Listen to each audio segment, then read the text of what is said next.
Thanks for joining us inside the Dancer's Studio, where we bring listeners like you closer to the creative process.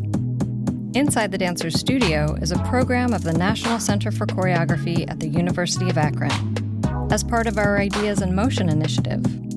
This episode was recorded in the presence of a live audience in February of 2020.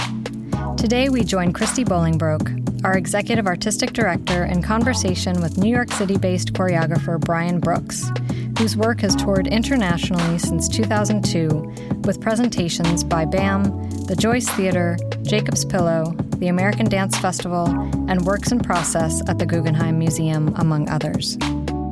Brian has developed and toured work with former New York City Ballet prima ballerina Wendy Whelan titled Restless Creature, and appears in the film by the same name with Whelan. Brian, thank you so much for being here. Thanks for having me. Just taught your first class. Yes. And I'm really curious to start, how did you know when you wanted to be a choreographer? Well, thanks for having me. Thanks for participating in class this morning, too. I was a pretty lonely kid and found myself in visual arts. I would draw, and I would do architectural drawings like crazy as a kid. My mother was a little concerned at a point. They were blueprints after blueprints after blueprints. And I got into junior high and started high school and was still drawing, and I started sculpture and was able to be I guess, generative and creative, but in a really isolated way. So I was very comfortable with that. In my freshman year of high school, one of my friends was a dancer and started teaching me tap and teaching me dance. And very quickly, I decided that I wanted to have a dance company, and we formed. Freshman in high school. Yes. Okay. And it seemed, so a lot of things happened, but freshman in high school, we started a dance company. So it was a student-run dance group at our school, and we did annual shows, and we got Massachusetts Council for the Arts funding on it. So student-run, but I was really ambitious, and we made it into a thing. Yes. And 4 years later, I took my first dance class. So someone was like, "You like to choreograph, you should learn to dance," right? Good Nan Keating from the Boston Ballet told me that. She's like, "Why don't you come take class?" So for me, I'm still very uncomfortable performing. I still feel like a novice as a dancer. I still feel like I'm learning what to do. And in class today, even with all of you, I'm watching and absorbing, and I'm always kind of engaged and in love with that constant process of learning in dance. But it feels like that constant process of learning. Choreography felt very definitive to me very early on. Before I knew anything about dance, was that's what's going to happen. So, I think it was, for me, dance is an art form that's a living and breathing and past between us in the room, as it was this morning, as it always is. So the heart of that never changes, no matter what you're doing or how many people you're working with or what city you're in. You're always on a Marley dance floor with people sweating, sharing range of motion. So it's very simple and very immediate. And that has been the constant that I've loved so much. But I guess choreography for me has always been more comfortable than dancing, and I don't know, I just knew something. I guess it also brought me into that room and into the studio and into friendships, and I, for the first time in my life through dance, was finding community. So I think as a lonely kid, that was the moment that I got really confident. Yeah. So a lot kind of followed through once I kind of identified that artistic output for myself, I guess. It's beautiful, yeah. And so human too. Thank you. Right. So where do you start? What inspires you? Every artist, may start with music or an idea. Do you have it all figured out before you step into that studio? No, never figured out. I guess the inquiry is what's so fascinating to me. So I came out of the postmodern lineage of construction of dance and of kind of rethinking how to construct dance and what is dance. And I danced for several years with Elizabeth Streb, kind of a daredevil choreographer that came out of postmodernism like Trisha Brown, but she uses equipment like trampolines and bungee cords and breaking glass. So she takes like our idea of exploring physics to a wild kind of circus-like extreme. But her process was very much based in like inquiry and discovery. So I guess that kind of rubbed off on me, where I always go into the studio as an open palette, and I kind of come in and ask the questions in the open room. And they always start, I think I could honestly say they always start in the physical. So it's always about, again, kind of heritage of Elizabeth Streb, and looking at action as event and action as dance. So I kind of walk into the studio and move around and try to, I find I can respond to things once they're in the room. So rather than coming in with a lot of ideas that you have to translate into movement, I find that like backwards design. And sometimes the ideas aren't good or they're carried over from something else. So I try to kind of rid myself of that and walk into an open room and look for the action event and try to move and improv and pursue time and space and rhythm and movement and follow through and to the point where it captivates me. So I kind of create a laboratory for myself and my dancers where we're just exploring and kind of non-judgmentally just throwing things and responding to things and following things, very scientific. And then eventually you find like, oh, penicillin. You just find look penicillin. At that. Kind of, but it's kind of experimentation and waiting for something to speak back. So I hope that makes sense, but I've held on to that, and my best work has come out of that method also. So I've also tried like leading with a lot of context and coming into the studio with a lot of research and a lot of like titles and all kinds of things ready to go. And that it kind of devolves for me, that I find I discover so much honesty in the physicality with the dancers that is usually speaks louder than any content I brought into the room. So try to find that like physical form in an honest way, and then I let the content follow. So usually like something will really feel true in the action of the dancers, and I'll see metaphor, and then bring in the music and the context and kind of build out from there. But I found more strength in going in that direction. So in talking with some of our choreography students, where one of the biggest blocks tends to be is how do you name something? And do you have a process or just by de facto practice? How do you name a dance? I wish it was getting easier to do. Sorry to tell you. For me, it's just been, it's a tricky one because you're, also in the type of work you make, like I'm making work that's contemporary and it's of my individual voice, and I take a lot of liberties about how I construct it and what I'm trying to say with it.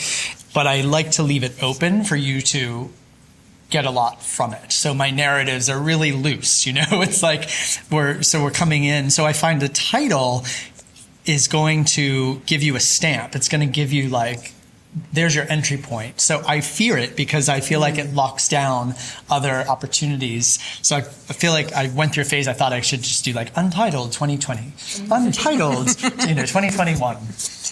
Visual Arts does that. They do. Yeah. But I'm not doing that. So I have been titling my pieces very late. Like after I've made the piece, I tend to title it. So I keep a journal and I write down all the titles and ideas.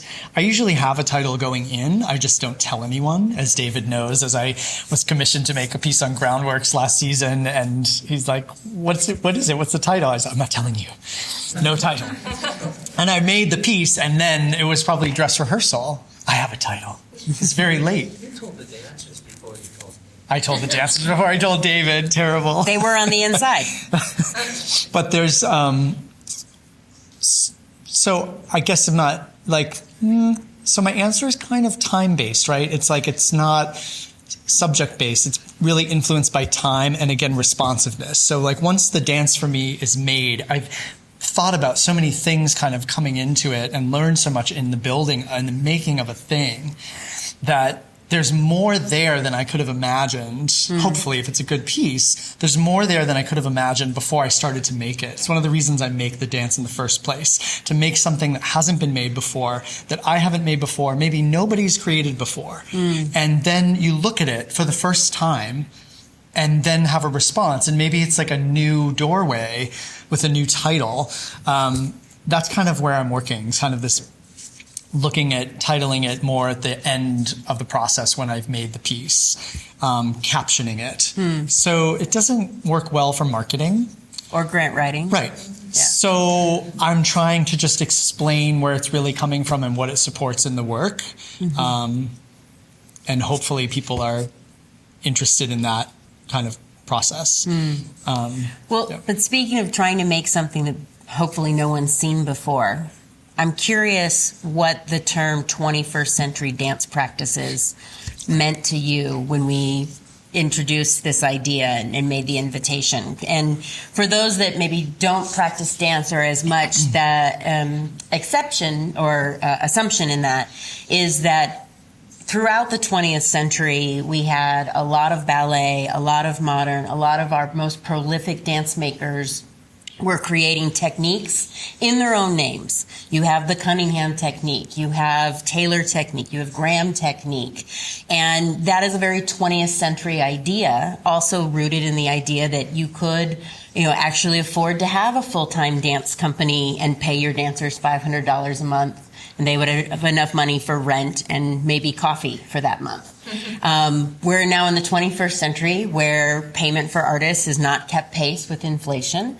And so I do find that dancers are finding different ways of making work and less so in their own image. So I'm curious, what does 21st century dance practices mean to you and how you might relate it to your work? Yeah. I mean, thanks for the setup too. A little history, so succinctly delivered. Well, we're just at the beginning of that century. So I guess I hear it and first think of like placement in time, and it feels exciting and daunting to call something 21st century dance practices, because it's like, is it established? What is it? So I think for me, immediately, that's what I get most interested and excited about, is this idea that it's not fully formed.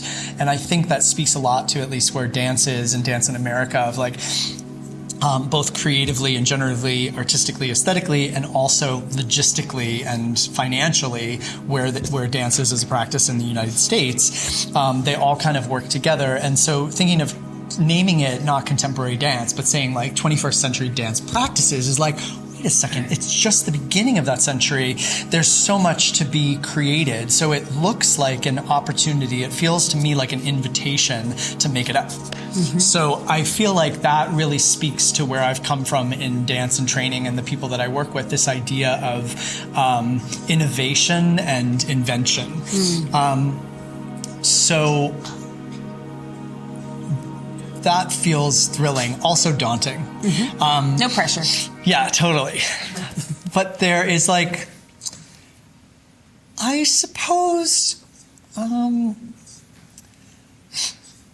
the way I've been working in recent years is I have my company based in New York City that I create work with the same group of dancers frequently throughout the year, but I also take on several commissions throughout the year all over the country.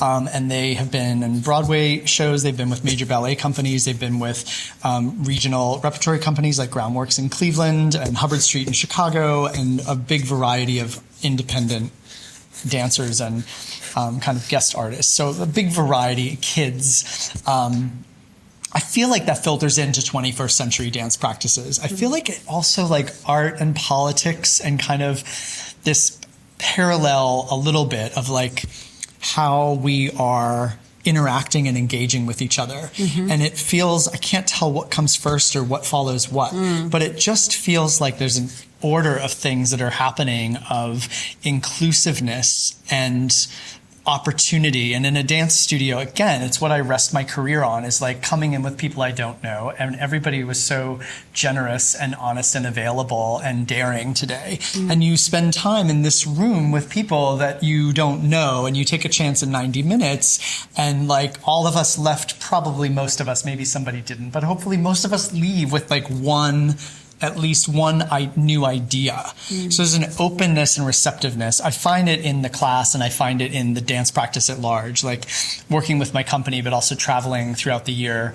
I feel like choreography and dance practice in this century has become a collection of exchanges with people and artists and communities to inform. Again, it's kind of, my work is coming from inquiry and discovery, and I feel like if I don't get to know you in Akron and what you're looking at and noticing and thinking about the work I'm doing, I'm going to be very ignorant to you. I'm just like, well, this is my piece. And there's something about this current dance practice I feel like is maybe, if I was to summarize it and not do a long-winded answer like I'm doing, maybe 21st century dance practice is flexibility. It's the idea of like malleability, right? We can morph. Like my work has been one thing, but maybe today I learned something from you and it can be something else. I feel like there's it's almost like we want to escape identity sometimes. Like in finding our identity, we almost want to be able to be something else. Or categorization. Too. You're not just one thing. It's not just one thing, limitless. So that's a little rambling of an answer, but I feel like it's because a lot of the dance practice, for the way I see it, is about imagination, and it's about thinking forward of like what could be. I don't think the century and this dance practice right now is about what was. Usually when we look at what was right now, we think it's moving too quick. It's like, oh yeah, well that's been done. Let's go here. It feels like we've reached a point where that's really celebrated, the idea of inventiveness and... Well, where I think there's tangential to inventiveness, because you also talked about innovation. We have also acknowledged in our previous conversations there's a certain athleticism, and language fails us sometimes. So one of my other questions that we're asking all of our choreographers is, how do you define virtuosity in dance? It feels like you can demonstrate too. Thank you. I love it. Thank you for that invitation. I mean, yeah, because for me, it's all virtuosity. It's only virtuosity. I mean, even when you were describing your most recent work, Closing Ground, and how intimate it is, and I won't do the same, but you were like, it's here, and it's here. Yeah, right. And I was like, oh, just the meticulousness of that, which is something that we've also talked about resonating in your work. That's a different approach to virtuosity than maybe in a 20th century practice, it is 32 fouettes at center stage. Well, I spoke to my dancers a lot while this new piece is called Closing Distance, and we made, it just premiered 2 weeks ago at the Meany Center in Seattle. It'll go to Jacob's Pillow this summer along with another new work. So I'm right in the midst of creating a bunch of new work, which is really a thrill. It's thrilling to be done with one of them also, and kind of in between right now. And it went really well, so that's also good. But I was speaking to the dancers. It's usually the range of motion is kind of like finite, and we did a lot of rule-based systems on partnering and where the body can touch and not touch. And it kind of, I was obsessed with the detail of it, as I am, and the precision of it. But also when I step back and have my mentor, Risa Steinberg, come in, and she's like, it's really small.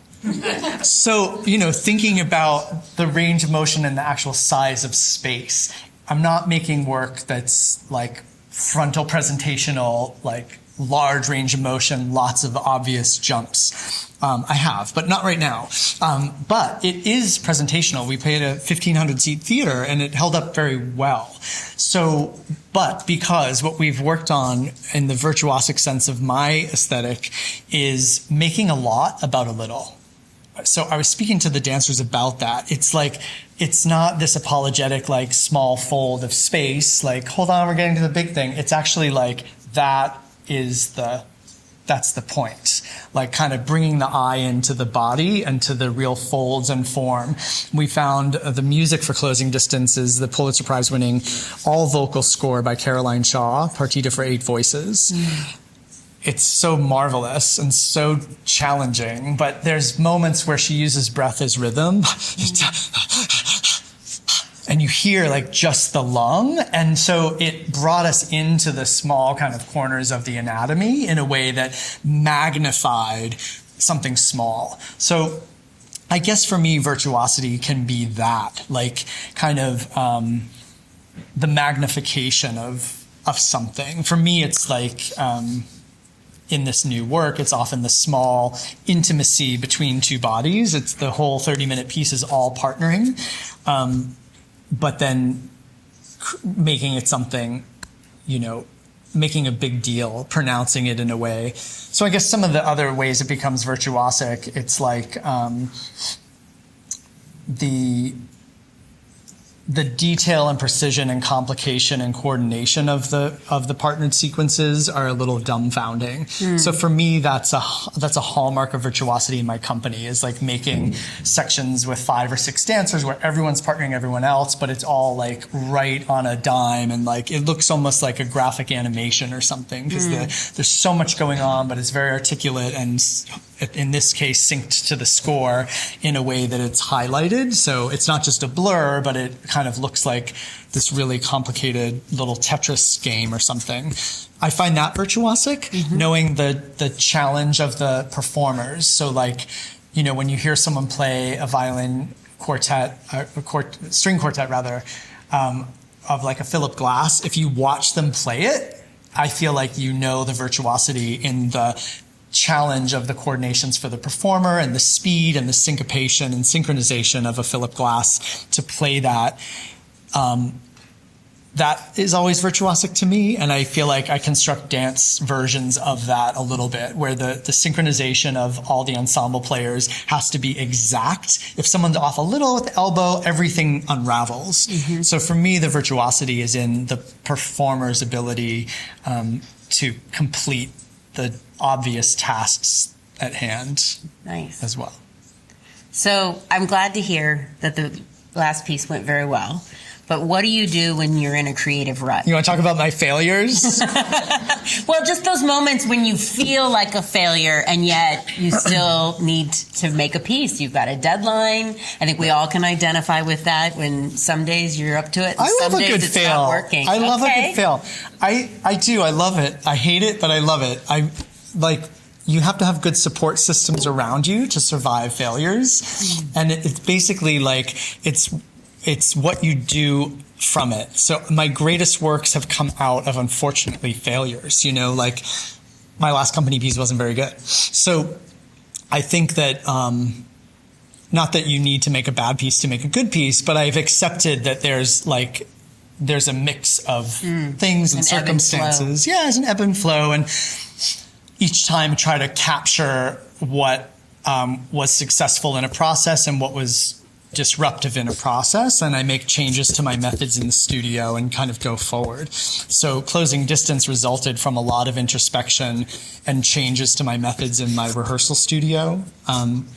So my practice and process directly affects what ultimately gets on stage. It's my day-to-day and how I'm talking to people and where and when I'm making the decisions that affected the work. So I guess the failures and the ruts are interesting in like, how do you get out of it? I mean, I've collected like strategies in the studio of like right now I'm using my option method. So I'll get stuck. I'll be in a rut while I'm creating and be like, oh, what do we do next? We could go here. We could go here. It's like infinite options. It's like totally numbing, right? Overwhelming Paralyzing. to have so many options. You could do anything, and as soon as you decide one, you can't do all the others. It's very disappointing. So I guess also a little like voting in politics. Okay, so I'm using this option thing now. So one way I'm getting out of a rut, and I've used it in the past, but I'm using it a lot more now, is I choreograph all 3 of those options, and I just take the time with the company, and we do this, and we go back, same place in the music. We could also do this. We make this whole elaborate section, musical, counting, lifting, going to the ground. we could also do this other whole thing where we like exit quietly. Like that's a new idea. But like, that was effective. The timing was so good. So I actually would go with that. Like I had my not great gesture toward the sign, which is like a little embarrassing. And then I had a little like broken idea. And then we had this like other person exiting the room. That seemed like a bigger idea. So again, kind of what happens in my dance studio, just respond quickly to what's in front of you. But that really like, things like this will happen when you're making dance. Like there'll be another choice that like changes the context of even what we're kind of discussing right now. And you don't know it until you see it. I didn't know it until she left. Yeah. She was like, I got another class. But exactly. So in my studio and just the way I am, kind of have built my own character, and then it serves my art well to be responsive to my collaborators. So if I had just decided like I'm in a rut, well, we're just going to do this phrase again or whatever we're going to do, but instead like creating a few options and being open to what might, and then we find like, oh, she's just going to leave, and then now we have more possibilities next. So I guess the kind of pursuing a few different, I call them forks in the road a lot in the room, which is silly, but the dancers know what I'm talking about when I do it. They're like, okay. They know they're going to have to memorize like 3 very intricate things to the same music. They do it so well. I take full advantage of talented, trained dancers. But that's one way to get out of a rut, is just like detach myself as much as I can personally from the situation and just make. Just do. There's other things sometimes if I'm not as inspired and it really is a rut, I'll just force myself to continue to make things all day in the rehearsal. So instead of just sitting with the one thing for too long, I'll just be like, okay, well, let's keep going. Let's make you a solo. Let's make another duet, and just generate and videotape everything. And usually that night after dinner, I watch the videos and I'm feeling much better about life. And all those things look fantastic. And I can kind of re-energize. So kind of detaching myself again in a different way from the situation and just getting the work done. Both ways, lots of options, generate more, and then finding a kind of a new way to look at it again. So that's the danger in dance making. Like it costs a lot to make dance, and you have to have a lot of people like with well-balanced food before they come in, trained and healthy, like agreeing to come into the room, and you have to pay for the room, and et cetera, et cetera. But it's expensive, and it takes a lot of, you have to get everyone on the same schedule. So also if you're in a rut, you're just like, you feel that pressure. Yeah. So I think ways of just finding ways to keep generating and producing, whatever that means for you, even if you're not quite feeling it. And then you have options, and you can go in the next day or two and see like, oh, well, we made all these things, and one of them might help us get to the next place. Thank you. Yeah. One last question. In making a creative life, what's the best piece of advice you've received, and would you mind sharing it with us today? For 99 cents each. That was my best advice. Go corporate. No, it wasn't. It wasn't. So the arts administrative students in the front row really responded to that. Exactly. Diversified revenue streams. Exactly. Well, okay, Martha Sherman, who's a very good friend of mine and a great advocate for the arts and sits on a lot of boards in New York City, and had done consulting in banking and then found contemporary dance, and it's changed her life, and she's changed our lives, and that's all been really amazing. But years ago, I was, asked her, we were talking about company structure and methods and kind of I was starting to take on a lot of commissions and trying to figure out this new way that my world was going to work. And she said, well, there are people you admire and other choreographers that work and do things that you admire. She said you should learn from them and steal their best practices from your perspective and throw away everything else you don't need to know. And then you collect best practices from all of your heroes, and you can use them in ways that you want. So kind of a simple idea in some ways. It was kind of the first time I'd heard it quite like that, though. I was really on the path of like, Elizabeth Streb is my goddess. I will do as Elizabeth Streb, That's just what works for her. Follow the legacy of an idol. And I realized you can just do this part of what she does. And I started to, I thought that was advice that kind of stayed with me still, because I kind of try to learn from others. And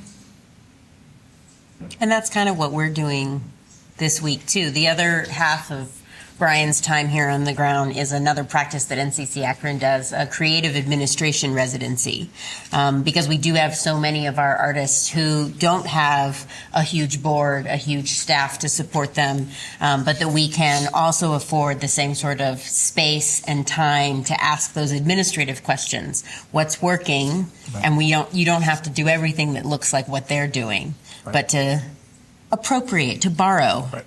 Yes. I guess that's the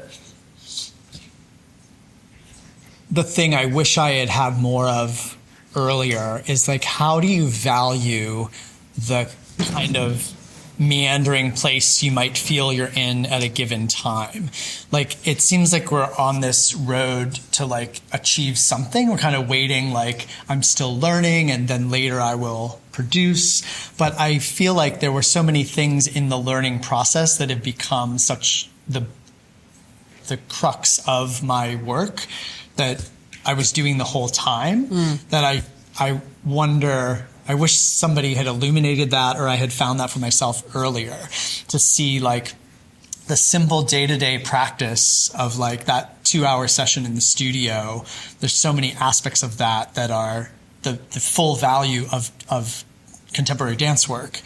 No matter, again, what the venue or the commission or the audience or the city, there's some basic, very human things that are embedded into the art form of dance that are so simple and so beautiful and so profound. And I kind of missed a little bit of that, I feel along the way. Lately I've been oh, that's the practice I've been doing. I don't know if that makes sense, but I guess the thing that I'd like someone to tell me when I had started is how to value the choice making and indecision that you have as part of the process, as not a fault, but the kind of, right. I don't know if that makes sense, but there's something about, we'll all build our own pathway from all these different pieces. So, there was a long time I thought I had to follow a certain path and all these other things wouldn't happen. And I just committed to my path. But then I ended up, my first commission was with Wendy Whelan, classical ballerina. And I never really thought I would end up in ballet. And that's become a major part of my career now. So I guess just funny that the roads met eventually. So I think I just would have been a little calmer when I was younger, thinking I can still go down this other road, but that could still happen. So it's kind of I don't know. I love it. Yeah. Everyone, please join me in thanking Brian Brooks.